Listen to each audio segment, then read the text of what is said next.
నమస్తే. ప్రజెంట్ మనం ముఖ్యమంత్రి రేవంత్ రెడ్డి ఇంటి దగ్గర ఉన్నాం.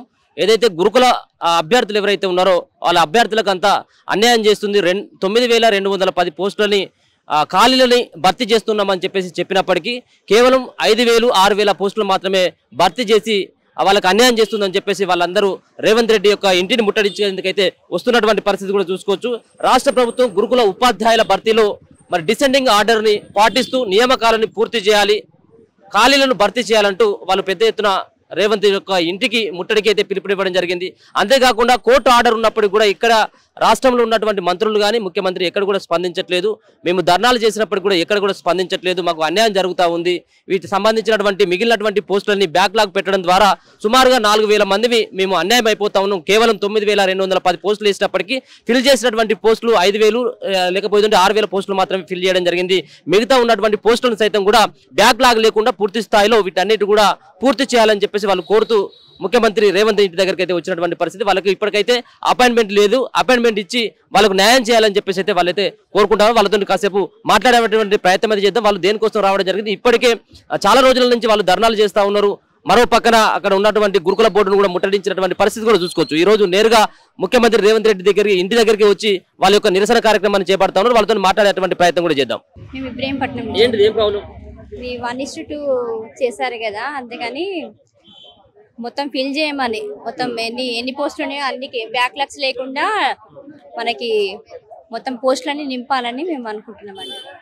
మెరిట్ ఆధారంగా పూర్తి చేస్తే మీకు జాబ్ వచ్చేటువంటి అవకాశం ఉందా? ఉందండి, 100% ఉంది మాకు. కానీ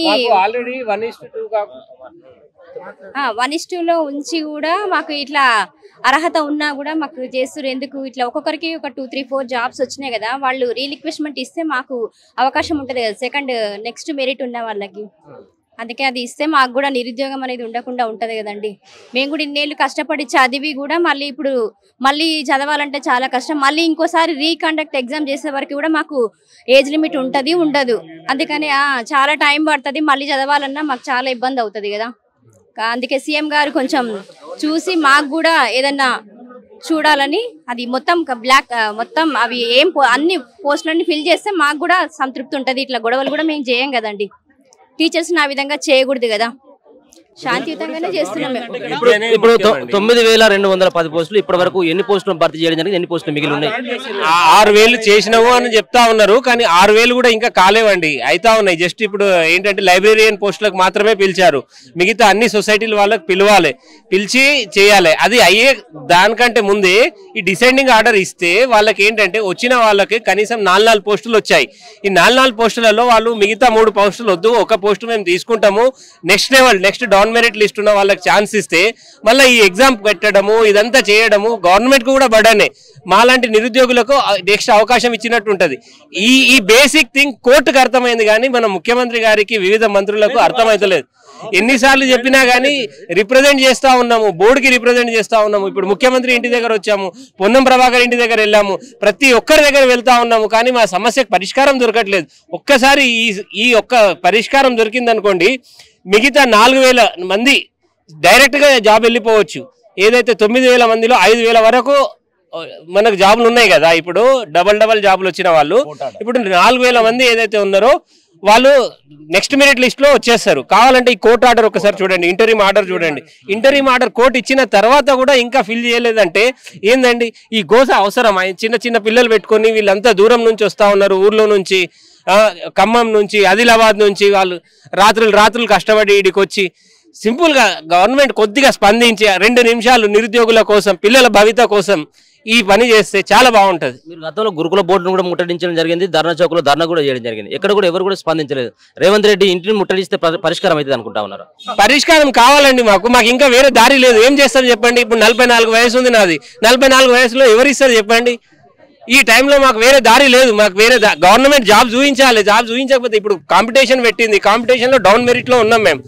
కాంపిటీషన్లో స్పర్ధలో లేదంటే ఏమన్నా అనొచ్చు. మేము ఆస్పిరెంట్స్, మేము డౌన్ మెరిట్ లిస్ట్లో ఉంటే గవర్నమెంటే దారి చూపించాలి. లేదంటే ఇక మీరు చెప్పండి, ఏం చేయమంటే అది చేస్తాం. ఏ విధంగా చేస్తే న్యాయం జరుగుతుందని చెప్పేసి భావిస్తాం. సింపుల్ అండి, కోర్టు ఏదైతే ఇంటరీమ్ ఆర్డర్ ఇచ్చిందో డౌన్ మెరిట్ లిస్ట్ సెలెక్ట్ చేస్తే చాలు. మీరేమని చెప్తారు సార్? ఇక్కడ యాక్చువల్లీ ఏంటంటే ఇక్కడ ప్రభుత్వ పెద్దలకు అంటే ఎమ్మెల్యేలకు మినిస్టర్స్కి సీఎం గారికి ఎవరికి కరెక్ట్గా ఇన్ఫర్మేషన్ లేదు. సో ఇక్కడ ఉన్న ఐఏఎస్లు ఐఏఎస్ ఆఫీసర్స్ అనేది ప్రాపర్ గైడ్ లేకుండా వాళ్ళని మిస్గైడెన్స్ చేస్తున్నారు. నేను ఆల్రెడీ ఒక మినిస్టర్ని కలిసినప్పుడు ఆ మినిస్టర్కి ఆ విషయం తెలియదు. డైరెక్ట్ ఆ బోర్డులో ఉన్న ఐఏఎస్ ఆఫీసర్కి ఫోన్ చేస్తే సార్ ఇది గత ప్రభుత్వం చేసిన మిస్టేక్, మీరు ఏం చేయలేరని అక్కడ మా ముందు వాయిస్ విన్నాం సార్. మేము ఒక 5-10 మంది ఉన్నాం అక్కడ. మా ముందే అక్కడ ఏంటంటే మినిస్టర్కి తెలియంది ఐఏఎస్ ఆఫీసర్ మిస్గైడెన్స్ చేసిండు. ఇప్పుడు మేము ఇక్కడికి రావడం ఏంటంటే సీఎం గారికి సార్ ఇది కాదు వాయిస్ ఇది కాదు సార్, వీళ్ళు మిమ్మల్ని మిస్గైడెన్స్ చేస్తున్నారు, ప్రాసెస్ ఇది, ప్రాబ్లం ఇది అని మేము చెప్పడానికే వచ్చినాం, ముట్టడి చేయడానికి కాదు. ఎందుకంటే ప్రభుత్వంలో ఎవరికి కూడా వీళ్ళు ప్రాపర్గా కింద ఉన్న వాళ్ళు ఇవ్వట్లేదు. మెయిన్ ఇక్కడ ఏంటంటే ఇప్పుడు ఐఏఎస్ ఆఫీసర్ మారడు, మినిస్టర్స్ మారడు, ఎడ్యుకేషన్ కమిషనర్ ఎవరైనా జస్ట్ 2-3 ఉంటారు. వాళ్ళు మినిస్టర్ 5 years ఒకసారి మారుతారు. కానీ వీళ్ళు ఇక్కడ లేకనే ఇక్కడ ప్రాబ్లం అవుతుంది. మేము సీఎం గారి కంటే ఇది చెప్పడం అంతే, పైనుంచి కిందికి రండి. ఆల్రెడీ మల్లయ్య గారు చెప్పారు మాకు, Mallaiah Bhattu first degree post నింపుతాము, తర్వాత జేఎల్ నింపుతాము, తర్వాత పీజీడీ నింపుతాము, టీజీడీ నింపుతాము అన్నారు. ఇలా నింపితే మేము ఈరోజు రాకపోతాము, అక్కడే అయిపోయేది ప్రాబ్లం. అది రాకనే ఇక్కడికి వస్తుంది. ప్రభుత్వం ఏంటంటే డౌన్ మెరిట్స్లో అందరు ఇవ్వాలి, అందరికంటే 9,210 పోస్టులు నింపాలి. అందులో నాకు వచ్చు రాకపోవచ్చు, కానీ 9,210 నింపితే నాకు న్యాయం జరిగినట్టు, నాకు జాబ్ వచ్చినట్టు కాదు, నాకు న్యాయం జరిగినట్టు. దానికోసం మాత్రమే ఈ రోజు మేము ఇక్కడ దాకా వచ్చినాం. మెరిట్ ఆధారంగా భర్తీ చేసేది ఉంటే ఎంతమందికి లబ్ధి చేకూర్చారు? మొత్తం అందరికి భర్తీ చేకూరుతుంది. ఒక్కొక్కరు 4 పోస్టులు వచ్చినాయి, ఒకరికి 4 పోస్టులు వచ్చినాయి అంటే ఒక్కటి పోతే ఎంతమంది భర్తీ అంటూ 3 న్యాయం జరిగేట కదా. ఒకరికి 4, ఒకరికి 3, ఒకరికి 2 అంటే ప్రతి ఒక్కరు డబుల్కి వచ్చినప్పుడు అయితే, ఎందుకంటే ఇక్కడ కామన్ పేపర్ పెట్టడం వల్ల అట్లా వచ్చింది. నువ్వు పెట్టినా ఓకే అయిపోయింది, నాకు డౌన్ మెరిట్ లిస్ట్లో ఇవ్వండి అని అడుగుతున్నాం మేము. ఒక్కటే ఈ రోజు ఇచ్చే డౌన్ మెరిట్ లిస్ట్లో వాళ్ళు మీరు మిస్గైడెన్స్ చేస్తున్నారు సార్. కోర్టు కూడా ఇచ్చాను, కోర్టు ఆర్డర్ కూడా మీరు రాంకో చేయలేదు సార్, మీరు 2 రోజుల బట్టి ఎలక్షన్ బిజీ ఉన్నారు, మీరు రోజు చేయండి అని మేము అడుగుతున్నాము. ఇదే విషయం మాకు తీర్మానం వల్ల నాకు ఆ రోజు వచ్చిన రోజు ఇప్పుడు క్యూ న్యూస్ ఆఫీస్ పై అని చెప్పిండు. ఇదే మేము అడుగుతున్నాం. మీరు ఎక్కడి నుంచి వచ్చారు? సంగారెడ్డి డిస్ట్రిక్ట్ నుంచి వచ్చాను. మేము 1:2లో ఉన్న వాళ్ళకి, ఎందుకంటే కామన్ పేపర్ ఎగ్జామ్ పెట్టడం వల్ల ఒక్కొక్కరికి 3 పోస్టింగ్స్ వచ్చాయి. కాబట్టి ఇప్పుడు కోర్ట్ ఆర్డర్స్ ప్రకారమే, మేమేమీ అన్యాయంగా అడగట్లేదు, న్యాయంగానే కోర్ట్ ఆర్డర్స్ ప్రకారం మెరిట్ డౌన్ మెరిట్ లిస్ట్లో ఉన్న వాళ్ళకి డిసెండింగ్ ఆర్డర్లో ఫిల్ చేయడం వల్ల అందరికీ న్యాయం జరుగుద్ది. మేము ఎక్కువ పోస్ట్ ఏం అడగట్లే. ఈ 9,210 పోస్టులు బ్యాక్లాగ్ లేకుండా అన్ని పోస్టులను ఫిల్ చేస్తే ఈ డౌన్ మెరిట్ లిస్ట్లో ఉన్న విద్యార్థులందరికీ న్యాయం జరిగినట్టు అవుతుంది. మేము అదే విజ్ఞప్తి చేస్తున్నాం. మేము శాంతియుతంగా చేస్తున్నాం, మేము ధర్నాలు ముట్టడిలు అలాంటివి కూడా ఏమి చేయట్లేదు. మాకు నమ్మకం ఉంది, కాంగ్రెస్ ప్రభుత్వాన్ని మేము అందుకే గెలిపించుకున్నాం, మాకు పోస్టులు వస్తాయని. కాబట్టి మాకు మా యొక్క ఈ వినతిని మీరు అందరూ కూడా గవర్నమెంట్ పట్టించుకొని ఈ డౌన్ మెరిట్ లిస్ట్లో పోస్టింగ్ ఇవ్వాలని మేము వేడుకుంటున్నాం గవర్నమెంట్ని, సీఎం గారిని. మీరు చాలాసార్లు ధర్నాలు చేసిండ్రు, ఒక పక్కన విజ్ఞప్తులు కూడా చేయడం జరిగింది. ఇంతవరకు ఇప్పటికే రేవంత్ రెడ్డి దృష్టికి పోయి ఉంటుంది, ఇప్పటికి కూడా స్పందించలేదు. ఇప్పుడు ఎట్లా స్పందిస్తాడు అనుకుంటాను? ఎందుకంటే ఇప్పుడు నిన్న కూడా సార్ గారు ఒక ప్రోగ్రామ్ పెట్టడం జరిగింది. సో అందులో కూడా సార్ గారు టీచర్ యొక్క గొప్పతనం ఏంది, టీచర్ లేకపోతే ఎట్లుంటుంది, టీచరే విద్యార్థి భవితకు మార్గం అని చాలా సార్ పాజిటివ్గా చెప్పారు. మరి ఇప్పుడు మేము కూడా టీచర్లమే కదా, మమ్మల్ని ఎందుకు ఇంత ఇబ్బంది పెడుతున్నారు? మేమేం ఎగ్జామ్ రాయందో లేకపోతే మెరిట్ లేదో మేము అడగట్లేదు కదా. ఇప్పుడు ఎంతమంది ఉంటే వాళ్ళకే ఇస్తారు, ఎవరికి ఎలిజిబిలిటీ ఉంటే వాళ్ళకే ఇవ్వండి. 9,210 పోస్టులను ఫిల్ చేయండి, అప్పుడు అందరికీ న్యాయం జరుగుతుంది. ఎవరైతే మెరిట్లో ఉన్నారో వాళ్ళకి అన్యాయం జరగదు. కాబట్టి దయచేసి 9,210 పోస్టులను బ్యాక్లాగ్స్ లేకుండా అన్నిటిని రీసెండింగ్ ఆర్డర్లో ఫిల్ చేయాలన్నదే మా యొక్క విజ్ఞప్తి. सर मैं JL उर्दू सब्जेक्ट के 1:2 लिस्ट में हूँ सर मेरा बस यही रिक्वेस्ट करना है कि कांग्रेस हुकूमत से जो पोस्ट नोटिफिकेशन में 50 पोस्ट JL उर्दू के दिए गए हैं उसमें सिर्फ 27 लोगों को ही फाइनल लिस्ट में दिया गया और जितने 23 मेंबर्स के और जो वैकेंसी खाली है सर उसको जो लोग हम 1:2 मेरिट लिस्ट में जो है उन लोगों को फिलअप किया जाए, मेरी यही रिक्वेस्ट है सर। अब हम लोग मेरिट में हैं, ऑलरेडी मेरिट में है सर, हम ऐसे ही आके नहीं लड़ रहे। हुकूमत से मेरी यही गुजारिश है कि हमको JL उर्दू में कंप्लीट पूरे जितने 50 पोस्ट टिमरिस के जो है माइनॉरिटीज़ के पूरे पोस्टों को फुल कर दिया जाए सर। उर्दू के हर जगह वैकेंसी हर जगह खाली है, कॉन्ट्रैक्ट बेस्ड लोगों को चलाया जा रहा है माइनॉरिटीज़ टिमरिस में, और जो पोस्ट नोटिफिकेशन में दिए गए हैं उसी के आधार पे हम लोग जितने पोस्ट दिए 50 पोस्ट है बोल के मेहनत करके यहाँ तक आए। 1:2 में ला के हम लोगों को रुकाने का मकसद क्या है गवर्नमेंट का? नोटिफिकेशन में दिए ही क्यों 50 पोस्ट?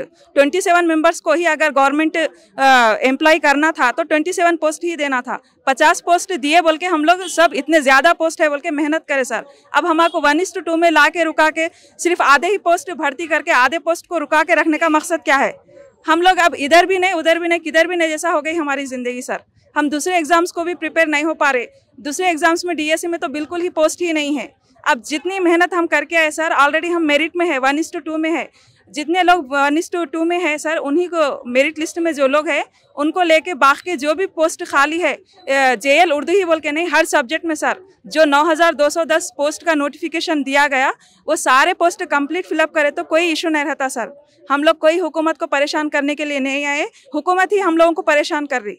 हम लोग ज़िंदगी में किधर भी कदम नहीं उठा सक रहे, हम कौन सा भी रास्ता नहीं चुन सक रहे। हम मेरिट में हैं, आज नहीं तो कल सेकंड लिस्ट आती, डाउन मेरिट लिस्ट आती, शायद हमको मुलाजिमत मिल जाती बोल के हम यही उम्मीद से है सर।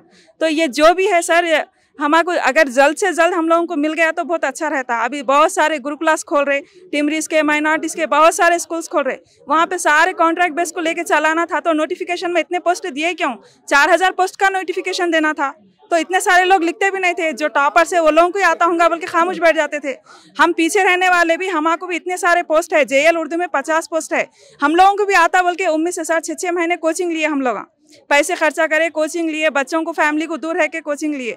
अब उसमें 50 पोस्टों में 27 को फाइनल लिस्ट देके 23 पोस्ट किसके वास्ते रखे सर? किसके वास्ते? कॉन्ट्रैक्ट बेस वालों के वास्ते। कॉन्ट्रैक्ट बेस को चलाना था तो नोटिफिकेशन में 27 पोस्ट ही देना था उर्दू के। क्यों आप 50 पोस्ट देके हम लोगों को सब इतना फिराए? एग्जामों के टाइम पे इतने मुश्किलें उठाना पड़ा के रात बेरात आधी रात को घर से निकलना पड़ा एग्जामों के वास्ते। सेंटर पे टाइम पे 1 मिनट भी लेट हो गया तो एग्जाम से ही एग्जाम को अलाउ नहीं करते। इतने सारे मुश्किलों से आए सर। मेरी यही रिक्वेस्ट है सर सीएम सर से कि हर सब्जेक्ट में जितने पोस्ट बचा के रखे गवर्नमेंट, पूरे फिल करो, कोई इशू नहीं रहता। 9210 पोस्टों की जो नोटिफिकेशन दिए ना, वही नोटिफिकेशन कंप्लीट अगर फिलअप करे तो हम कोई भी ये नहीं करते, जिसके नसीब में रहा उसको मिल जाती है एम्प्लॉय। మీరేం చెప్తారు? సో ఇక్కడ ప్రజాప్రభుత్వం వాళ్ళ రాజకీయ స్వప్రయోజనాల కోసం ఈ రోజు మా గొంతును కోయడం అనేది జరిగింది. మేము ఇక్కడ ఉన్నటువంటి గురుకుల 1:2 అభ్యర్థులు వివిధ రాష్ట్రంలో వివిధ జిల్లాల నుంచి రావడం అనేది జరిగింది. సో వాళ్ళు ఏవైతే హడావుడిగా 30,000 మందికి అపాయింట్మెంట్లు ఇవ్వాలి అనే ఉద్దేశంతో ఎవరికి అన్యాయం జరిగినా పర్వాలేదు అన్నట్టుగా ముందుకు పోవడం అనేది జరిగింది. అవరోహణ క్రమంలో నింపాల్సినటువంటి ఈ గురుకుల పోస్టుల్ని సో వాళ్ళకి నచ్చినట్టుగా నింపడం వల్ల బ్యాక్లాగ్ పోస్టులు ఏర్పడే ప్రమాదం ఉంది. సో ఒకే వ్యక్తికి 3-4 పోస్టులు రావడం వల్ల ఆ వ్యక్తి కేవలం ఒక పోస్టే చేయడం అనేది జరుగుతుంది, మిగతా 3 పోస్టులు బ్యాక్లాగ్గా మిగిలిపోవడం అనేది జరుగుతుంది. సో ఇట్లా తీవ్రంగా బ్యాక్లాగ్లా మిగిలిపోవడం అనేది జరుగుతుంది. మేము ఇప్పుడే ఒక్కటే ప్రభుత్వాన్ని డిమాండ్ చేస్తూ ఉన్నాం, ఒక్కొక్కరికి ఒక్కో ఉద్యోగం ఇవ్వాలి. సో వెంటనే ప్రభుత్వం డౌన్ మెరిట్ లిస్ట్ని ఆపరేట్ చేసి ప్రతి ఒక్క నిరుద్యోగికి న్యాయం జరిగేటట్టు చూడాలని మేము ప్రభుత్వాన్ని డిమాండ్ చేస్తూ ఉన్నాం. మరికొంతమందితో కూడా మాట్లాడించేటువంటి ప్రయత్నం అయితే చేద్దాం. ఎందుకంటే చాలా మంది కూడా ఇక్కడ గురుకులకు సంబంధించినటువంటి అభ్యర్థులంతా కూడా వచ్చి ధర్నా చేస్తా ఉన్నారు. మరొక పక్కన రేవంత్ రెడ్డికి విజ్ఞప్తి చేద్దామని చెప్పి. మీరు ఎక్కడి నుంచి వచ్చినమ్మా? మాది ఇక్కడేనండి, బిహెచ్ఎల్ నుంచి వచ్చాను. ఇది గురుకుల బోర్డు చేసిన తప్పిదం అండి. డిజైనింగ్ ఆర్డర్లో నింపితే, నోటిఫికేషన్లో ఇచ్చిన ప్రకారంగా నింపితే మేము ఈ రోడ్ ఎక్కాల్సిన పరిస్థితి వచ్చేది కాదు. మా కోర్టు కూడా ఆర్డర్ ఇచ్చింది, నింపాలి, డౌన్ మెరిట్ లిస్ట్ లో పోస్టులు ఫిల్అప్ చేయాలని చెప్పి. నా కోర్టు ఆర్డర్ కూడా వీళ్ళు ఏమి పట్టించుకోవట్లేదు. ఇంత నిర్లక్ష్యం ఎందుకు? 2000 మందికి అన్యాయం జరిగిపోతుంది, అది సమంజసంగా లేదు. ఇప్పుడు సీఎం సార్కి తప్పకుండా ఈ విషయం తెలిసే ఉంటుంది, తెలిసినప్పటికీ కూడా ఎందుకు, ఏ ఉద్దేశంతో మమ్మల్ని ఇంత నిర్లక్ష్యం చేస్తున్నారో అర్థం కావట్లేదు సార్. మా గురించి పట్టించుకోవాలి. సీఎం సార్ ఇంటి దగ్గర ఇంత ఇష్యూ అవుతుందంటే తను మమ్మల్ని పిలిపించుకొని మీ ప్రాబ్లం ఏంటని అడిగేటువంటి టైం సార్కి లేదా? ఇది ఫస్ట్ టైం కాదు, మీరు ఆల్రెడీ గురుకుల బోర్డును మీరు ముట్టడించడం జరిగింది, ధర్నా చౌకులు ధర్నా చేయడం జరిగింది. గురుకుల బోర్డులు అన్ని మంత్రులను, బల్బూర్ వెంకట సార్ని అందరినీ కలిసాం. అందరికి తెలుసు సార్, శ్రీధర్ బాబు సార్కి తెలుసు, పొన్నం ప్రభాకర్ సార్కి తెలుసు, అందరికి తెలుసు. ఇష్యూ కమిటీ వేసామన్నారు, అదన్నారు ఇదన్నారు, మభ్య పెడుతూ ఇన్ని నెలల నుంచి జరుగుతుంది. సరే మాకు న్యాయం చేస్తారని చెప్పేసి మేము ఆశతో ఉన్నాము. కానీ మళ్ళీ ఎక్కడిదక్కడ మళ్ళీ 1:1 లో వాళ్ళని ఫిల్అప్ చేసే ఉద్దేశంలో ఉన్నారు. అది చేసేస్తే మాకు చాలా అన్యాయం జరుగుతుంది. మాకు కోర్టు ఆర్డర్ కూడా ఉంది సార్, మాకు డౌన్ మెరిట్ లిస్ట్ నింపాలని చెప్పేసి. ఎందుకు మరి ఇంతగానో మమ్మల్ని ఇబ్బంది పెడుతున్నారు? తప్పకుండా మాకు న్యాయం చేయాలి సార్. మాకు న్యాయం జరిగేదాకా మేము ఈ సీఎం సార్ ఇంటి ముందు నుంచి మాత్రం వెళ్ళాం సార్. ఇది మాత్రం షూర్. 250 మంది వచ్చాము. కోర్ట్ ఆర్డర్స్ కూడా వచ్చాయి సార్, కోర్ట్ ఆర్డర్స్ కూడా వచ్చాయి. డౌన్ మెరిట్ లిస్ట్ ఫిల్ చేయాలని చెప్పేసి కోర్టు నుంచి కూడా మేము తెచ్చుకున్నాం. సుప్రీంకోర్టులో కూడా ఇలాంటి సమస్య వచ్చినప్పుడు ప్రాబ్లం సాల్వ్ అయిపోయింది. అదే హైకోర్టు కూడా న్యాయం చేయాలని చెప్పింది. ఈ హైకోర్టు నుంచి కూడా న్యాయం చేయాలని చెప్పినప్పుడు గవర్నమెంట్ ఎందుకు ఇట్లా పక్కన పెట్టేస్తుంది ఇష్యూని? అంటే మా ఇష్యూ అనేది ఆయనకు అర్థం అవ్వట్లేదు సార్కి. మేము మాత్రం మా సమస్య తీరేదాకా మాత్రం ఇక్కడ నుంచి కదలం సార్. సీఎం సార్ ఇంటి ముంగట ఇక్కడ నిరాహార దీక్ష చేస్తాము. అన్నం తినము, ఏం తినము, ఇక్కడే ఉంటాము. సార్ స్పందించి మాకు ఓకే చెప్పి మాకు డౌన్ మెరిట్ లిస్ట్ ఫిల్అప్ చేస్తాను. అంతవరకు కూడా మేము మాత్రం ఇక్కడ నుంచి కదలం. 250-300 మెంబర్స్ వచ్చాము. 1000 మంది 2000 మెంబర్స్ కి న్యాయం జరుగుతుంది సార్. ఇది మేము ఇప్పటి వరకు ఎన్ని పోస్టులు ఫిల్ చేయడం జరిగింది? ఆల్మోస్ట్ 5,000 వరకే ఉన్నాయి. ఇంకా 4,000 పోస్టులు అలాగే ఉన్నాయి. అది ఒక్కొక్కరికి 3-4 పోస్టులు ఇచ్చారు. ఒక్కొక్కరు 3-4 చేస్తారా సార్? అది సేమ్ పేపర్ పెట్టడం వల్ల ఒక్కొక్కరికి 3-4 పోస్టులు వచ్చాయి. వాళ్ళు ఇప్పుడు మెరిట్ ఆధారంగా ఫిల్ చేసేది ఉంటే మీకు న్యాయం జరుగుతుందా? తప్పకుండా నెక్స్ట్ మెరిట్ లో మేము అందరం ఉన్నాం సార్. 1:2 అంటే ఒక్కొక్కరికి 3 ఇచ్చిన తర్వాత నెక్స్ట్ మెరిట్ లో ఒకటి వాళ్ళు తీసేసుకుంటే నెక్స్ట్ మెరిట్ లో మాకు వస్తుంది కదా సార్. ఆ రకంగానే మా పోరాటం. మాకు నెక్స్ట్ మెరిట్ లో ఉన్న మెరిట్ లేక కాదు, మెరిట్ ఉంది, మాకు న్యాయం జరుగుతుంది. వాళ్ళు నింపడం సరిగ్గా లేదు, ఫిలప్ చేయడం గురుకుల బోర్డు సరిగ్గా నింపలేదు. డిజైనింగ్ ఆర్డర్లు నింపినట్టయితే మాకు ఈ సమస్య వచ్చేది కాదు, మేము రోడ్ ఎక్కే వాళ్ళం కాదు. వాళ్ళు ముందు పీజీటీ నింపి తర్వాత జేఎల్ నింపి తర్వాత డిజైనింగ్ ఆర్డర్లో డిఎల్ నింపేసిండ్రు. ఆ డిజైనింగ్ ఆర్డర్లో నింపితే ప్రాబ్లం సాల్వ్ అయ్యేది. అట్లా నింపలే. అవరోహణ క్రమంలో ముందు పీజీటీ జేఎల్ అట్లా అస్తవ్యస్తంగా నింపారు సార్. అట్లా నింపడం వల్ల మాకు ఈ అన్యాయం జరిగింది. ఇది గురుకుల బోర్డు సరి చేసేసుకొని మాకు న్యాయం చేయాలి. మీరు ఇప్పటికీ ఇంత ధర్నాలు చేస్తా ఉన్నారు, ఒక పక్కన ప్రభుత్వం స్పందించాలని చెప్పేసి మంత్రులను కలుస్తా ఉన్నారు. ఎక్కడ కూడా ముఖ్యమంత్రి స్పందించినటువంటి దాఖల్లో మీ సమస్య ఎక్కడ ఉన్నా అక్కడ ఉన్నది. దాదాపుగా 2-3 నెలల నుంచి మీ ధర్నాను చూస్తా ఉన్నాం దగ్గర నుంచి. ఇప్పుడు ఏ విధంగా మీకు న్యాయం చేస్తాడని చెప్పేసి భావిస్తా ఉన్నారు? అంటే ఈ రోజు సీఎం దగ్గరికి వెళ్ళింది కాబట్టి మాకు న్యాయం జరుగుతుందని కోరుకుంటున్నాం సార్. ఒకవేళ న్యాయం జరగకుంటే మాత్రం మేము నైట్ అయినా ఇక్కడనే ఉంటాం, 2-3 డేస్ ఇక్కడ వెబ్ నోట్ వచ్చే వరకు ఇక్కడనే ఉంటాం సార్. మేము కంపల్సరీ ఈ రోజు ఎలాంటి రిజల్ట్ రాంది మేము ఇక్కడ నుంచి కదలం సార్. ఎవరు పోలీసులు అరెస్ట్ చేసినా, ఇంతకు ముందు అరెస్ట్ చేసి సార్, ఇంతకు ముందు కూడా, కానీ మేమేం భయపడలేదు. ఇప్పుడు కూడా మేమేం భయపడం. అరెస్ట్ చేసినా ఏది చేసినా కూడా ఈ రోజు రిజల్ట్ మాకు ఏదైనా వెబ్ నోట్ ఇచ్చే వరకు మేము ఇక్కడ నుంచి కదలం. కంపల్సరీ డిజైనింగ్ ఆర్డర్ ఫాలో కావాలి, డౌన్ మెరిట్ లిస్ట్ ఇవ్వాలి. ప్రతి ఒక్క పోస్ట్ బ్యాక్లాగ్ కాకుండా ఇండివిజువల్ పోస్ట్ ఫిల్అప్ చేయాలి సార్. ఒక్కొక్కరికి 2 పోస్టులు 4 పోస్టులు కాకుండా ఒక్కొక్కరికి ఒకే జాబ్ రావాలని మేము కోరుకుంటున్నాం. అది కూడా బ్యాక్లాగ్ లేకుండా ఇవ్వాలని కోరుకుంటున్నాం సార్. మీకు ఎవరికైనా అపాయింట్మెంట్ ఇవ్వడం జరిగిందా రేవంత్ రెడ్డి గారిని కలవడం కోసం? ఇప్పుడు అపాయింట్మెంట్ లెటర్ ఇవ్వలేదు సార్. మాకు అక్కడ 10 మందిని ఉంచమన్నారు. 10 మంది ఏమన్నారంటే అక్కడ పిఎస్ఆర్ వచ్చి మీరు 2 రోజుల తర్వాత అపాయింట్మెంట్ లెటర్ తీసుకొని రండి, అపాయింట్మెంట్ లెటర్ లేని ఎట్లా కలుస్తారు, ఇక్కడ ఇది రెసిడెన్షియల్ ఏరియా అంటే మేమేం అన్ఎడ్యుకేటెడ్ కదా సార్, అందరికి డిస్టర్బెన్స్ చేయడానికి. అందరం టీచర్లు, వెల్ ఎడ్యుకేటెడ్ టీచర్స్ మేము అందరిని ఎందుకు డిస్టర్బ్ చేస్తాం, మీరు మళ్ళీ డిస్పర్స్ చేయాలని పంపిస్తున్నారు అని మేము అక్కడ గొడవ పడ్డాం సార్. గొడవ పడ్డాక వాళ్ళు లోపలికి వెళ్ళి పర్మిషన్ తీసుకొని వచ్చారు. ఇప్పుడైనా సీఎం గారిని కలవనిస్తారో కలవనియ్యారో తెలియదు కానీ లోపలి వరకు అయితే తీసుకెళ్లారు సార్. ఒకవేళ కలవకుండా మాకు రిజల్ట్ ఏదైనా నోట్ ఇవ్వకుండా సీఎం గారు ఎలాంటి రెస్పాన్స్ రాకుంటే మేము ఈ రోజు నిరాహార దీక్ష చేస్తాం. ఇక్కడనే ఉంటాం సార్. ఇక్కడనే ఉండి మాకు కదిలే సమస్య లేదు. కంపల్సరీ వెబ్ నోట్ ఇవ్వాలి మాకు. హైకోర్టు ఆర్డర్ ఇచ్చినాక మీరు ఇవ్వడానికి ఏం ప్రాబ్లం అవుతుంది అనేది మాది. అంటే మీరు బ్యాక్లాగ్ చేయాలి, కొత్త నోటిఫికేషన్ ఇవ్వాలని కోరుకుంటున్నారు. అందుకనే మమ్మల్ని వెల్కమ్ ఇస్తున్నారు. ఈ రోజు మాత్రం మేము ఇక్కడ నుంచి జరగాం సార్. కంపల్సరీ మాకు వెబ్ నోట్ ఇవ్వాలి అని కోరుకుంటున్నాం. బ్యాక్లాగ్ లో పెట్టడం ద్వారా మీకు ఏ విధంగా నష్టం చేకూరుతుందని చెప్పేసి అనుకుంటాను. చాలా మందికి నష్టం జరుగుతుంది. ఎందుకంటే 1:2 అని సెలెక్ట్ చేశారు. యాక్చువల్గా డిసెండింగ్ ఆర్డర్లో ఫాలో అయిపోతే అందులో మెయిన్ రీజన్ ఏంటిదంటే ఏజ్ ఒకటి అయిపోతుంది సార్. మళ్ళీ నోటిఫికేషన్ రావాలంటే మాత్రం చాలా టైం తీసుకుంటే అంత చదివే ఓపిక కూడా లేదు. టైం అయిపోయింది మెయిన్ చదువుకోవడానికని కదా. ఇంట్లో పరిస్థితులు కూడా అనుకూలించట్లేదు. అసలు మేము ఎంత ఏమంటారు సందిగ్ధంలో ఉన్నామంటే అంత సందిగ్ధంలో ఉన్నాం. అసలు ఏంటిదే మా లైఫ్కి ఒక అంబిషన్ పెట్టుకున్నాం కానీ అది మేము ఫుల్ఫిల్ చేయలేకపోతున్నాం. అసలు ఏంటిది మాకు అర్థమవుతలేదు. స్పందన అనేది రావట్లేదు. ప్రతి ఒక్కరి ప్రాబ్లం సాల్వ్ చేస్తున్నారు కానీ మా గురుకుల ప్రాబ్లం మాత్రం అసలు సాల్వ్ అవ్వట్లేదు. అది కోర్టు నుంచి ఆర్డర్ తీసుకొచ్చుకున్నా కూడా మేము డబ్బులు లేకపోయినా కూడా కోర్టులో కేసు వేయడానికి అందరం కలిసి కొన్ని డబ్బులు వేసుకొని కోర్టులో కేసు వేసిర్రు. అయినా కూడా అక్కడ విన్ అయినా కూడా ఇప్పటి వరకు అసలు ఎలాంటి స్పందన అయితే లేదు. ఇప్పటికైనా సరే సీఎం సార్ పాజిటివ్గా రెస్పాండ్ అవుతారని మేము ఆశిస్తున్నాం సార్. కోర్టు ఆర్డర్ ఉన్న తర్వాత కూడా ఇప్పటి వరకు ప్రభుత్వం స్పందించట్లేదు. ఈ విధంగా ధర్నా చేస్తానో లేకపోతే ముట్టడి ఇస్తానో సమస్య పరిష్కారం అవుతుంది అనుకుంటా అని అట్లా అని మేము ఏం అనుకోవట్లేదు సార్. మేము అతన్ని రిక్వెస్ట్ చేస్తున్నాము రిప్రజెంటేషన్ ఇవ్వడానికి, మా బాధ తెలుసుకోవాలని చెప్తున్నాం. మేము వాళ్ళని ఏమంటారు హింసాత్మక ఘటనలు అలాంటివి ఏవి చేయాలని మేము అనుకోవట్లేదు. మేము చాలా సానుకూలంగానే అప్పటి నుంచి కూడా ఇప్పటి వరకు కూడా చాలా సానుకూలంగానే ఉన్నాము.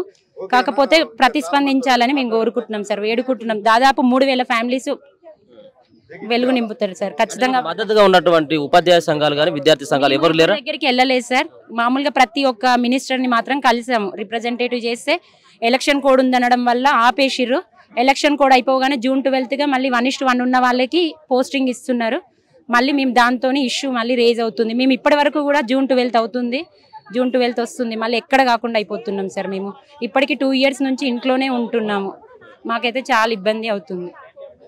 ఏ విధంగా చేస్తే మీకు న్యాయం అవుతుందని చెప్పేసి పోస్టింగ్ బ్యాక్లాగ్ లేకుండా పోస్టింగ్ ఇస్తే మాత్రం కనీసం మాకు రావచ్చు రాకపోవచ్చు. ఇప్పుడు మేము వస్తుందన్న కాన్ఫిడెన్స్ లో లేము.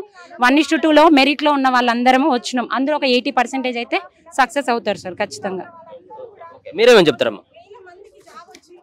డౌన్ మెరిట్ లిస్టే ఇవ్వాలి సార్. దానికోసమే మేము పోరాడుతున్నాము. కలమని మినిస్టర్ అంటూ లేరు సార్. తిరగని ఆఫీస్ ఆఖరికి టీఎస్పీఎస్సీ దగ్గరికి కూడా ధర్నా చేసినాం సార్. 3 months నుంచి సార్ తిండి తిప్పలు లేకుండా తిరుగుతున్నాం సార్. ఎలక్షన్ కోడ్ ఉందని చెప్పారు. ఎలక్షన్ కోడ్ అయిపోయిన తర్వాత మేము స్టార్ట్ చేసాం సార్. మళ్ళీ మేము రిక్వెస్ట్ చేస్తున్నాం సీఎం సార్ని. ఎమ్మెల్యే సార్ ప్రతి ఎమ్మెల్యే దగ్గర కలిసాం సార్. ప్రతి కాన్స్టిట్యున్సీ కలిసాం సార్. ప్రతి ఒక్కరు ఏ డిస్టిక్ లో ఉన్నారో ఆ డిస్టిక్ లో ఎమ్మెల్యేలు అందరినీ కలిసాం సార్. ప్రతి ఒక్కరిని కలిసాము. సీఎం సార్ పేరే చెప్తున్నారు సార్. సీఎం సార్ దగ్గరికి వెళ్తేనే, గవర్నమెంట్ దగ్గరికి వెళ్తేనే మీకు న్యాయం జరుగుద్దంటే లాస్ట్కి ఇక్కడ ఫైనల్గా ఇక్కడికి వచ్చాం సార్. మాకు ఇక్కడ న్యాయం జరుగుద్దని వచ్చాము. సార్ని రిక్వెస్ట్ చేస్తున్నాము. సార్ నుంచి వెబ్ నోట్ ఏదైనా వస్తే మాకు ఇన్ఫర్మేషన్ వస్తే ఇక్కడ నుంచి కదులుతాం, లేకపోతే ఇక్కడ నుంచి వెళ్ళేది లేదు సార్. ఎన్ని రోజులైనా వెబ్ నోట్ వచ్చే వరకు మేము ఇక్కడే ఉంటాం సార్. మీరు గతంలో కూడా మీరు ధర్నా చౌక్ కాడ ధర్నా చేసిండ్రు, గురుకులకు సంబంధించిన బోర్డును కూడా ముట్టడించడం జరిగింది. ఏ విధమైనటువంటి న్యాయం జరగలేదు. ఇప్పుడు ఇట్లా కూర్చొని ఇక్కడ నిరాహార దీక్ష చేస్తే సమస్య పరిష్కారం అవుతుందా? మేము నిరాహార దీక్ష కోసం రాలేదు సార్. ఇక్కడికి సీఎం సార్ని మా రిక్వెస్ట్ ఏందో తెలుపుదామని వచ్చాం సార్. ఎక్కడ మాకు న్యాయం ఎక్కడ ఎవరు రెస్పాండ్ అవ్వట్లేదు సార్. గవర్నమెంట్ దగ్గరికి తీసుకెళ్ళండి, హైకమాండ్కి తీసుకెళ్ళండి, అక్కడికి వెళ్ళండి. లాస్ట్ ఫైనల్ గా మేము సీఎం సార్ దగ్గరికి వచ్చాం సార్. మాకు సారే న్యాయం చేస్తారు. సార్ దగ్గరనే రిక్వెస్ట్ చేసుకొని ఇక్కడే ఉంటాం. ఇక సార్ వెబ్ నోట్ వచ్చే వరకు మేము ఇక్కడే ఉంటాం సార్. ఇక్కడ నుంచి కదిలేదు లేదు. ఈ సమస్యకు పరిష్కారం దొరకాలంటే ఏం చేస్తే బాగుంటుంది? పరిష్కారం దొరకాలంటే అంతకుముందు తీన్మార్ మల్లన్ ఎట్లుండడం, నెక్స్ట్ మన రఘు గారు మేము చాలా అప్రిషియేట్ చేసేటువంటి ప్రథమ వ్యక్తి. నేను దాదాపు తొలి వెలుగు చూడని రోజు ఉన్నది అనుకుంటా. ఎనీహా ఎందుకు చూస్తున్నాం అంటే అందులో న్యాయం ఉంటుంది కొంతవరకు. కాబట్టి మా పోరాటంలో కూడా న్యాయం ఉంది అని అందరికీ తెలుసు. వట్టిగా పైనుంచి నింపుకుంటే అయిపోతుంది. దీనిలో ఏం లేదు. దానిలో ఒక మెలక పెట్టిపోయిండు. ఆ మెలకను కూడా లాజికల్గా తీయరా అంటే తీసినాం కూడా. అది ఆ మెలకను కూడా మేము పైసలు పెట్టుకున్నాం. మళ్ళీ ఆ చదువులకు 5,000 అయితే ఇప్పుడు 10,000 పెట్టుకున్నాం మనిషికి. మరి పెట్టుకున్నాక ఆ మెలకలు తీసినాక కూడా ఇంకేముంది అని నాకు అర్థం కాదు. గవర్నమెంట్ సింపుల్గా దాన్ని సాల్వ్ చేయాలి. ఏమనాలి, అభయం ఇవ్వాలి, గోప్యత ఉంచదు ఎప్పుడైనా. ఎందుకంటే ఇప్పుడు ఈ ఫ్యామిలీలు 3,000 ఫ్యామిలీలు తల్లడిల్తున్నాయి. ఎందుకంటే జాబ్ అనే అంశం కాబట్టి దీన్ని గవర్నమెంట్ కొంత సానుకూలం. ఎందుకంటే మా ఫేవరెట్ మేము ఎంపిక చేసుకున్న గవర్నమెంట్, రియల్లీ మేము ఎంచుకున్న గవర్నమెంట్ కాబట్టి మా పట్ల సహృద్భ వ్యక్తం చేస్తూ, అంటే మంచి మనసుతో మా ప్రాబ్లం సాల్వ్ చేస్తాడని మాకు ఇప్పటికైనా ధీమా ఉంది. చేయాలి కూడా. ఇప్పుడు మీకు అపాయింట్మెంట్ లేదని చెప్పేసి మీకు కనీసం మనం కలిసేటువంటి పరిస్థితి కూడా లేదు. ఎట్లా మీకు మీ సమస్య ఆయన దగ్గర పోతుందని అనుకుంటా ఉన్నాను. అదే బాధ మాకు. ఎందుకంటే మేము వివిధ జిల్లాల నుంచి ఇంతమంది వచ్చినాం. ఇంతమంది వస్తే అసలు యాక్చువల్గా మేము 4 రోజులే పిలుపునిస్తే వచ్చారు వీళ్ళందరూ. ఎందుకంటే వ్యయ ప్రయాసం అందరూ ఏజుడే పిల్లలు, అన్ని రకాల సమస్యలు మీకు తెలియంది కాదు. కాకపోతే ఏంటంటే మమ్మల్ని వాళ్ళు చూసినప్పటి నుంచి వెళ్ళి ఇక్కడ నుంచి తొలగించాలనే కాన్సన్ట్రేషనే ఉండే అక్కడ. కానీ మేమే కొంచెం బలంగా అక్కడ నిలబడ్డాం. ఆ నిలబడ్డందుకు ఏమో కానీ ఒక 10 మంది అన్నారు. ఆ తర్వాత ఒక 4గురిని లోపలికి పంపించారు. మరి మా వాళ్లకు, మా రిప్రజెంటేటివ్స్కు మరి సమయం ఇస్తారో ఇయ్యరో మాకు తెలియదు. కానీ ఇచ్చి దీన్ని ఈ 2 రోజుల్లో సాల్వ్ చేస్తే మేము గవర్నమెంట్కు కృతజ్ఞతగా ఉండడం కాకుండా ఇంకా ఫ్యూచర్ ఉండే అవకాశం మాదైన గవర్నమెంట్ను మళ్ళొకసారి కూడా గెలిపించుకుంటే అవకాశం మాకు ఉంటుంది అని తెలియజేస్తున్నాను. మరి కొంతమందితో మాట్లాడించేటువంటి ప్రయత్నం చేద్దాం. మీరు మాట్లాడతారమ్మా? మీరు మాట్లాడలేరా? ఓకే, మీరు అదే కదా, మీరు బాధితులే కదా. ఎక్కడి నుంచి వచ్చారమ్మా మీరు? సార్ నేను వరంగల్ నుండి వచ్చాను సార్. ఏం ప్రాబ్లం ఏంటి సార్? 1:2 గురుకుల లిస్ట్లో ఉన్నాను సార్ నేను. దానికోసమే సార్ మాకు డౌన్ మెరిట్ లిస్ట్ ఇవ్వాలనేసి మేము చాలామంది మినిస్టర్స్ని కలిసాం సార్. కోర్టులో కేసు వేసాము. అందరం కలిసి మనీ గ్యాదర్ చేసుకొని కోర్టులో లాయర్ మాట్లాడుకొని కోర్టులో కేసు వేసాము. ఇంటీరియర్ ఆర్డర్స్ వచ్చిన మాకు పాజిటివ్గా ఆర్డర్స్ వచ్చినా కూడా సీఎం సార్ మాత్రము అసలు తన దృష్టికే ఈ విషయం పోనట్టు, అసలు ఈ విషయమే తెలియనట్టు సారు ప్రవర్తిస్తున్నారు. ఇంతమందిని కలుస్తున్నాము, అసలు వీళ్ళు విషయమే చర్చించట్లేదా సార్? మేము ఎన్ని నెలల నుండి అసలు డిఎస్సి నోటిఫికేషన్ పడ్డా, వేరే నోటిఫికేషన్స్ పడ్డా కూడా మేము ప్రిపేర్ కావడానికి అసలు మాకు ఏం అర్థం కావట్లేదు సార్. మేము 1:2 లిస్ట్లో ఉన్నాము. 2018లో వేసిన నోటిఫికేషన్ సార్, మళ్ళీ ఇప్పుడు వేసారు సార్. ఈ గ్యాప్లో ఎంతమంది అన్ఎంప్లాయీస్ తయారై ఉంటారు సార్? 9,200 పోస్టులు వేశారు. అవి కంప్లీట్గా 9,200 ఫిల్ చేయాలి కదా సార్, అన్ని మెంబర్స్తో చేయాలి కదా సార్. 9,200 మెంబర్స్తో ఫిల్ చేయాలి సార్.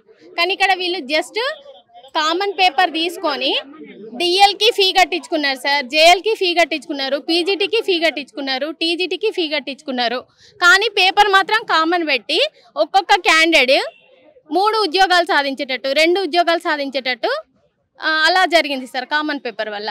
దానివల్ల ఇంతమంది 1:2 లీస్ట్ వరకు వచ్చి జస్ట్ 1 మార్క్ డిస్టెన్స్లో ఉండి మేము జాబ్ మిస్ అవుతున్నాం సార్. ఇదేనా సార్ తెలంగాణకు జరిగే న్యాయము? ఏపీ నుండి తెలంగాణ డివైడ్ అయిన తర్వాత వీళ్ళు వేసే ఈ కొన్ని ఉద్యోగాలలో కూడా ఇలా చూపిస్తే ఉద్యోగాలు ఎట్లా, అన్ఎంప్లాయ్మెంట్ ఎలా క్లియర్ అవుతుంది సార్ తెలంగాణలో? ఈ మహిళల పరిస్థితి ఏంటి? ఎన్నో సంవత్సరాల నుండి చదువుతున్నాం సార్, మేము ఎన్నో నోటిఫికేషన్స్కి ప్రిపేర్ అవుతున్నాము, ఇట్లా చిన్న చిన్న గ్యాప్తో మేము మిస్ అవుతున్నాము. ఇప్పటికి కూడా ఇంకా ఈ కాంగ్రెస్ గవర్నమెంట్ అన్న మా ప్రాబ్లం అర్థం చేసుకుంటుంది అనుకుంటే ఆ గవర్నమెంట్ కూడా అలాగే ప్రవర్తిస్తున్నారు సార్.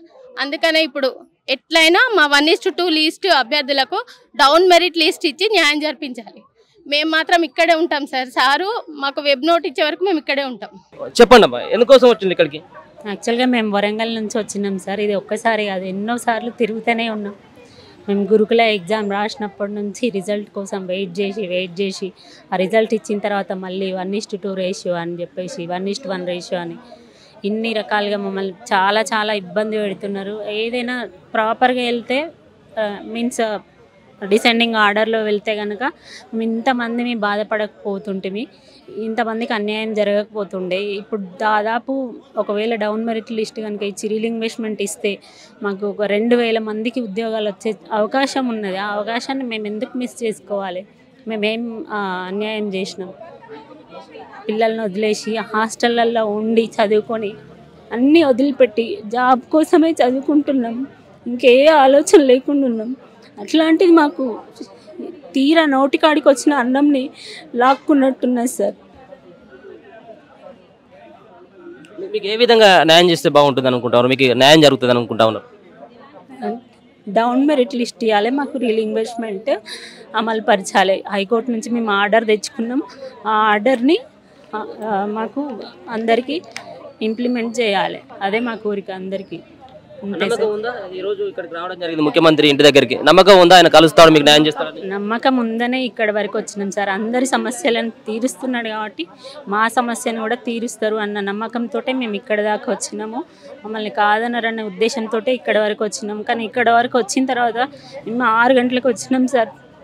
పోలీసులు 144 సెక్షన్ అని, ఇది కోటీశ్వర్లు ఉండే ఇల్లులు, మీరు ఇక్కడ ధర్నాలు దీక్షలు ఎట్లాంటివి చేయొద్దు, అసలు మీకు ఇక్కడ వచ్చే రైట్ లేదు, అసలు ఎందుకు వచ్చిండ్రు మీరు ఇక్కడికి? అందరినీ సార్ దగ్గరికి పంపిస్తాం అనుకున్నారా? ఇంతమందిని అసలు మేము పంపించాము, అసలు ఒక్కరిని కూడా పంపించామని అక్కడి నుంచి నెట్టుకుంటే ఇక్కడ వరకు వచ్చిండ్రు. అయినా ఇప్పుడు కూడా ఇంకా ఇక్కడ ఉండే పరిస్థితి కూడా లేదు. రెడ్డి ఇంటి దగ్గరికి రావడానికి కారణం ఏందమ్మా? మేము గురుకుల నోటిఫికేషన్ 2023లో మేము ఎగ్జామ్ రాసాం సార్. ఎగ్జామ్ రాసిన తర్వాత మాకు రిజల్ట్లో 1:2లో ఉన్నాం మేము. అయితే పీజీటీ జేఎల్కి కామన్ పేపర్ పెట్టడం వల్ల ఒక్కొక్కరికి 4 జాబ్లు వచ్చినాయి. దానివల్ల టీజీటీలు ఎవరైతే ఉన్నారో ఒక్కొక్కరికి 4 జాబ్ రావడం వల్ల 1:2లో ఎవరైతే ఉన్నారో వాళ్ళకి జాబులు రాకుండా వెనక్కి నెట్టడం జరిగింది.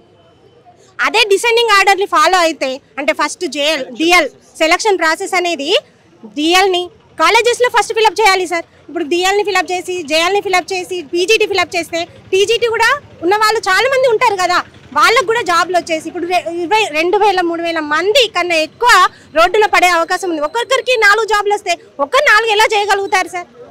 ఒకటే చేస్తారు కదా. సో అలా అందుకని డిసెండింగ్ ఆర్డర్ ఫాలో అయితే ఈ టీజీటీలో ఉన్న వాళ్ళకు కూడా జాబ్స్ వచ్చి వాళ్ళ కుటుంబాలు కూడా నిలబెడతాయి సార్. ఇది ఒక్కటే సీఎం గారికి మేము విన్నవించుకునేది, డిసెండింగ్ ఆర్డర్ ఫాలో అవ్వాలని కోరుకుంటున్నాం సార్. మీరేమని చెప్తారు సార్? చెప్పేది ఏం లేదు సార్. మొన్న జరిగిన ఎమ్మెల్సీ ఎన్నికలు ఉన్నాయి కదా, ఒక ఎమ్మెల్సీ పదవిని ఇద్దరికి ఇవ్వకుండా మధ్యలో నానుస్తే మీకు ఎలా ఉంటుంది? మేమంతా ప్రశ్నిస్తున్నది అదే. ఒక ఎమ్మెల్సీ పదవిని ఇద్దరికి ఇవ్వకుండా మధ్యలో నానుస్తే మీకు ఎలా ఉంటుంది? మరి అలాంటిది 3 నెలలుగా మేము ఆఫీసుల చుట్టూ తిరుగుతున్నాము. ఒక్క నోటిఫికేషన్లో 18 కేసులు ఫైల్ అయ్యాయి. ఐ రిపీట్ సార్, ఒక్క నోటిఫికేషన్లో 18 కేసులు ఫైల్ అయ్యాయి. అందులో 3 ఇంట్రీమ్ ఆర్డర్స్ వచ్చాయి, మధ్యంతర ఉత్తర్వులు 3 వచ్చాయి. 3 నెలలు అవుతుంది, ఇప్పటికీ ఎలాంటి అధికారికంగా ఎలాంటి సమాచారం మాకు అందలేదు. మరి ఇదేనా అండి ప్రజాప్రభుత్వం? రేవంత్ అన్న చూస్తున్నారా, వింటున్నారా? ప్రజావాణిలు అయిపోయినాయి, ప్రజాప్రభుత్వం అన్నారు. రోడ్ల మీదకి వచ్చాము విద్యావేత్తలం, ఇక్కడ తిరిగే వాళ్ళు ఇక్కడ రోడ్డు మీద ఉన్న మాట్లాడుతున్నారు. ఇక్కడ చాలా న్యూస్ ఛానల్స్ వచ్చాయి. వీళ్ళందరూ నిరుద్యోగులం కాదు. మా అపాయింట్మెంట్ లెటరు గురుకుల బోర్డు దగ్గర ఆగిపోయింది. ఆ అపాయింట్మెంట్ లెటర్ ఆర్డర్ తీసుకునే ప్రాసెస్ని కొనసాగించండి. అది ఎలా అంటారా? ఒక వెబ్ నోటు, అధికారిక ప్రకటన ఒకటి ఇవ్వండి. ఎస్ తమ్ముళ్ళు, అరే చెల్లెళ్ళు, నేనున్నాను మీకు అన్నారు కదా. అప్పుడు అందుకే కదా ప్రభుత్వం రాకముందుకే కదా గద్దెనెక్కక ముందు నేనున్నాను మీకు, అరే నిరుద్యోగులను రోడ్ల మీద వదిలేస్తారా, ఇదేం ప్రభుత్వం అని గత ప్రభుత్వాన్ని మీరు ప్రశ్నించారు. మరి అదేందన్నా కూతవేటు దూరంలో ఉంటాను, అరే మీకు అందనంత దూరమా? ఆ 7 కొండలైనా రెండు రోజులు టైం పడుతుంది దర్శనానికి అన్నారు. అంతకన్నా 3 నెలలు అవుతుందన్న మీ దర్శనానికి, 3 నెలలు అవుతుంది మీ దర్శనానికి. నిన్న మాట్లాడారు కదా మీరు, గురుకులది అది 10వ తరగతి విద్యార్థి ఫలితాలు రవీంద్ర భారతిలో మాట్లాడారు, చాలా మార్పులు రావాలి అని. ఎలా వస్తుందన్న? ఎలా వస్తుంది? క్వాలిఫైడ్ సర్టిఫైడ్ మెరిట్ లిస్టులో ఉన్న విద్యావేత్తలు, ఎడ్యుకేషనిస్టులు అందరూ రోడ్ల మీద ఉన్నారు ఈరోజు. దానికి కారణం ఏంది తెలుసుకోండి. గురుకుల బోర్డుకు కూడా మేము విన్నవించుకున్నాం. వాళ్ళు అది హైయర్ అఫీషియల్ చెప్పిన మాట ఏంటంటే ఏజీ ఆఫీస్కు అదంతా మేము మీరు ఉన్న కేసెస్, హైకోర్టులో ఉన్న కేసెస్ అవన్నీ మేము ఏజీ ఆఫీస్కు పంపించామండి. అధికారికంగా గవర్నమెంట్ నుంచి, తెలంగాణ ప్రభుత్వం నుంచి మాకు ఒక అఫీషియల్గా నోట్ రావాలి. అది వచ్చేంత వరకు ఫైళ్ళు కదలవు. మీరు 4 ఫ్లోర్లు ఉన్న బిల్డింగ్ ఎన్నిసార్లు ఎక్కి దిగినా ఇదే జరుగుతుంది, ఇది అని చెప్తున్నారు. సో రేవంత్ అన్న గారు, లాస్ట్ టైం అనుకుంటాను రేవంత్ అన్న గారు అన్నది, చదువుకోనికే విజయవాడ గుంటూరు అటు పోవాలన్నా మన తెలంగాణ పిల్లలు అని అన్నారు. ఎందుకు కావాలన్నా? ఒక్కసారి ఇక్కడ ఉన్న ఎడ్యుకేషనిస్టులు అందరూ, degree lecturer, junior lecturers, teachers అందరూ ఉన్నారు, క్వాలిఫైడ్ ఎడ్యుకేషనిస్టులు ఉన్నారు. బిఫోర్ ఎన్ఈపీ 2020 జాతీయ విద్యా విధానం వచ్చే లోపల మాకు జరగాల్సిన జస్టిస్ చూడండి. ఎడ్యుకేషన్లో ఎందుకు మార్పులు రావో, ఎందుకు తీసుకురావో మేము అడగండి అప్పుడు. సో దయచేసి we request all the from Gurukula aspirants, so please do the needful justice to the all aspirants of Gurukula and follow the down merit list. Relinquishment order should be released as early as possible. So thank you Revanth Anna. లోపల దాకా పోయొచ్చారు కదా, కలిసారు ఏమైనా? కలిసినాం, ఎవరిని sir పిఏని కలిసినాము, Revanth Reddy sir ఏం కలవలేదు మాకు. అయితే ఇప్పుడు సంగీత మేడంని కలవమని చెప్పేసి సెక్రటేరియట్కి వెళ్ళని చెప్పేసి 3 అపాయింట్మెంట్ ఇచ్చారు. మేము 3 అటు వెళ్తున్నాం. మాకు కూడా విషయం ఏమి ఇంకా క్లియర్గా లేదు, ఇప్పటికీ క్లియర్గా లేదు. ఇంతమంది వేరే వేరే జిల్లాల నుంచి వచ్చారు కాబట్టి మేము అక్కడికి వెళ్ళి విషయం ఏం తెలుసుకొని వీళ్ళందరికీ చెప్తాను. అప్పటిదాకా నాకు కూడా తెలియదు, ఏమవుతుందో కూడా అర్థమైతలేదు. వాళ్ళని ఇస్తాము అని చెప్పేసి చెప్తున్నారు కానీ మరి ఇప్పటిదాకా వాళ్ళు సరైన ఆన్సర్ అయితే మాకు దొరకట్లేదు. మరి 5-6 నెలల నుంచి పోరాడుతున్నాము, అందరికీ తెలుసు. ఇప్పుడు ఎలక్షన్ కూడా అయిపోయింది, ఇప్పుడన్నా ముందు పడతారని మేము కోరుకుంటున్నాం. మీరు ఇంతమంది వచ్చినప్పుడు కూడా రేవంత్ రెడ్డి గారు కలవలేదు, కేవలం అక్కడ ఉన్నటువంటి పిఏలో లేకపోతే అక్కడ ఉన్నటువంటి ఆ సిబ్బంది వాళ్ళే కలవడం జరిగింది. ఇప్పుడు వీళ్ళ నెంబర్ ఇచ్చి పంపేది ఉంటే మీకు న్యాయం జరుగుతుంది అనుకుంటా ఉన్నారా? జరుగుతుందో జరగదో పక్కన పెడితే ఫస్ట్ అపాయింట్మెంట్ కోసమే మేము ట్రై చేయాలట. మేము అనుకోలేదు అపాయింట్మెంట్ కోసమే ఇంత ప్రయత్నం చేయాలని. మేమేమనుకున్నామంటే మేము ఓట్లేసి గెలిపించుకున్న ప్రభుత్వం కాబట్టి అన్నాన్ని పిలిస్తే పలుకుతా అన్నాడు కాబట్టి పలుకుతాడనే అనుకున్నాము. మరి ఇంతమంది ఆర్తనాదాలు వినిపిస్తలేవో నాకు అర్థమైతలేదు. పలుకుతాడనే అనుకున్నాము, పలకలేదు. అపాయింట్మెంట్ తీసుకొనే కలవమంటారు కాబట్టి మేము కూడా అదే వేలో అపాయింట్మెంట్ తీసుకొనే కలుస్తాం సార్ని, రేవంత్ రెడ్డి సార్ని. ఒక్క నిమిషం అన్న, అపాయింట్మెంట్ తీసుకోమని అంటున్నారు కానీ ఇంకెవరు అపాయింట్మెంట్? సీఎం ఇంటి వరకు ఇంతమంది వచ్చినాక అపాయింట్మెంట్ ఇవ్వడానికి ఇంకెవరు ఉన్నారు? అపాయింట్మెంట్ కాదు, అసలు పోకుండా చేయడానికే కింద పిఆర్ఓలను పిఏలను పెట్టి నిరుద్యోగులతో ఆడుకోవడం జరుగుతుంది వాస్తవంగా. మరి కుమారి ఆంటీ లాంటి వాళ్ళు బజాట్లో కూర్చుంటే పోయి వాళ్ళ దగ్గర పోయి మాట్లాడు, 100 మంది నిరుద్యోగులు వచ్చి ఇంటి ముందర నిలబడితే అక్కడ నుంచి పోలీసు వాళ్ళు ఇక్కడికి నెట్టేయడం, 10 మంది లోపల తీసుకోవడం, 2 తీసుకుపోయి పిఏ కాడ కూర్చోబెట్టి మళ్ళీ వెనక పంపించడం, ఇదంతా రాజకీయ డ్రామా చేస్తారు. వీళ్ళు నిరుద్యోగుల పట్ల ఏ మాత్రం కూడా శ్రద్ధ చూపించట్లేదు. చూపిస్తే మాకు ఇప్పుడు మాట్లాడాలి. 1000 మంది 4000 మంది ఇక్కడ వచ్చి రోడ్ల మీద ఉన్నా కానీ ఏమాత్రం పట్టించుకుంటలేరు, అసలు విషయాన్ని గురించి కూడా పట్టించుకుంటలే. అంటే కింది అధికారి పిఏ అట, ప్రిన్సిపల్ సెక్రటరీ గారు చెప్తారట, వాళ్ళు చూడాలట. మరి సీఎం ఉన్నది దేనికి? మరి ఏ ప్రిన్సిపల్ సెక్రటరీ డిసిజన్ తీసుకొని చెప్తారు? ఎంత వీళ్ళు కావాలనే ఉద్దేశంతో మాకు చాలా చేయడం జరుగుతుంది. వాళ్ళ ఉద్దేశంలో గురుకుల వాళ్ళకి జాబులు ఇవ్వద్దని ఉంది. ప్రభుత్వానికి సీరియస్గా చిత్తశుద్ధితో ఉంటే ఇలా సీఎం వచ్చి మా దగ్గరకు వచ్చి మాట్లాడేవాడు. ఎవరు మాట్లాడారు? నిన్న దాకా తిరిగి ఓట్లు వేస్తే గెలిచి తీర్మార్ మల్లన్న కూడా సపడా ఏదో మాట్లాడిపోయి లోపడి పోయిండు కథం. మరి అదే తీసుకెళ్ళి మాట్లాడియచ్చు కదా, ఎందుకు మాట్లాడియరు ప్రభుత్వాన్ని? ఎవరు చేస్తారు? ఎన్ని రోజులు రోడ్లు పట్టుకొని తిరగాలి? మీరు ఇట్లా రావద్దు, గుంపులుగా రావద్దు, ఇక్కడ 144 సెక్షన్ ఉంది అన్నీ అంటారు. ఎవరికి 144 సెక్షన్? మరి 144 సెక్షన్ అంటే నలుగురు కూడొద్దు. ఈ 10 మంది 100 మంది ఓట్లు వేస్తేనే వచ్చి సీఎం అయిండు. ఆయన 144 సెక్షన్ పెట్టుకుంటే మరి ఇప్పుడు ఎవరికి చెప్పుకోవాలి సమస్య? ప్రతి మినిస్టర్కి చెప్పాము, పొన్నం ప్రభాకర్ చెప్పాము, దుద్దుల శ్రీరాబాబు చెప్పినాము, సీతక్క చెప్పినాం. తిరగని మినిస్టర్ లేరు, తిరగని సెక్రటరేట్ లేడు. అక్కడ ప్రగతి భవన్, ప్రజాభవన్ అని పెట్టిరు. వాడు ఏం చేసిరు? 100 పెట్టినాం. వాడు జ్యోతిరావు పూలే భవన్ అని పెడితే ఇప్పటికి 2500 3000 దాకా ఇచ్చినాం. 2-3 బస్తాలు నిన్నాయి మా రిప్రజెంటేషన్. తీసి చిత్తబుట్టలో పడేస్తారు. ఏమనంటే అది బద్దలు కొట్టినాం, ఇది బద్దలు కొట్టినాం. ఎవడు బద్దలు కొడితే ఎవడు కావాలి? సమస్య పరిష్కారం కావాలి. అవును, పోయి సీఎం ఇప్పుడు టీచర్ల గురించే పట్టించుకోవట్లేడు. నిన్న పోయి రవీంద్ర భారతిలో మీటింగ్ పెట్టి విద్యార్థులకు ఈ విధంగా చదువు చెప్తాము, ఆ విధంగా చదువు చెప్తాము, అట్లా చేస్తున్నాం. ఇట్లా ఎవరికి చేస్తాడే ఉద్యోగం నింపకుండా? ఇప్పుడు ఈ ప్రభుత్వం వచ్చి 6 నెలలు అయింది. మాకు పోస్టింగ్ ఇచ్చే ఆల్రెడీ మేము చేసే మాకు రిజల్ట్ ఇచ్చి 4 నెలలు అయింది. ఇంతవరకు ఏమైనా వాళ్ళు ఫస్ట్ ఎలక్షన్లో గెలిపించినాం, గెలిపియగానే ఎమ్మెల్సీ వాళ్ళ ఎంపీ ఎలక్షన్లను వాపబ్బ గడుపుకున్నారు. ఆ తర్వాత ఇప్పుడు ఏదో మీటింగ్లు అట, మాకన్నా ఇంపార్టెంట్ మీటింగ్లు ఉన్నాయి. అది పరిస్థితి. మరి ఇక ప్రతి ఒక్క విషయం మీద వాళ్ళు చేసేది మాత్రం అదే చేస్తారు తప్ప ఏం చేస్తలేరు. మాకు ఖచ్చితంగా సీఎం తోటి ఇంకొక విషయం మేము ఈ సమక్ష చెప్పదలుచుకుంటున్నాము. మాకు ఖచ్చితమైన హామీ ఇచ్చే వరకు మేము పోం. ఇవాళ కాదు, 1 రోజు కాదు, 2 రోజులు కాదు, 3 రోజులు, 5 రోజులైనా ఆహారం లేకుండా ఈయనే ఉంటాము. మాకు ఖచ్చితంగా సీఎం గారు హామీ ఇస్తేనే మేము ఇక్కడ నుంచి కదలదామని నిర్ణయించుకున్నాం. మీకు ఏదో నెంబర్ ఇచ్చేవారు కలమని చెప్పేసి అన్నాడు, అక్కడికి పోయి కలవాలి కదా ముందుగా. అయితే మీరైతే మొదట కలుస్తాము, ఇదివరకు కూడా కలిసాము, ఒకసారి కాదు 2-3 సార్లు వెళ్ళాము. బల్మూరు వెంకట గారి ద్వారా కూడా వెళ్ళి కలిసాము. ఇప్పుడు కూడా పోయి కలుస్తున్నాం. అది విషయం. మరి ఏం జరుగుతుందో అనేది మేమైతే అర్థం కావట్లేదు, క్లారిటీ అయితే చెప్పే పొజిషన్ లేదు.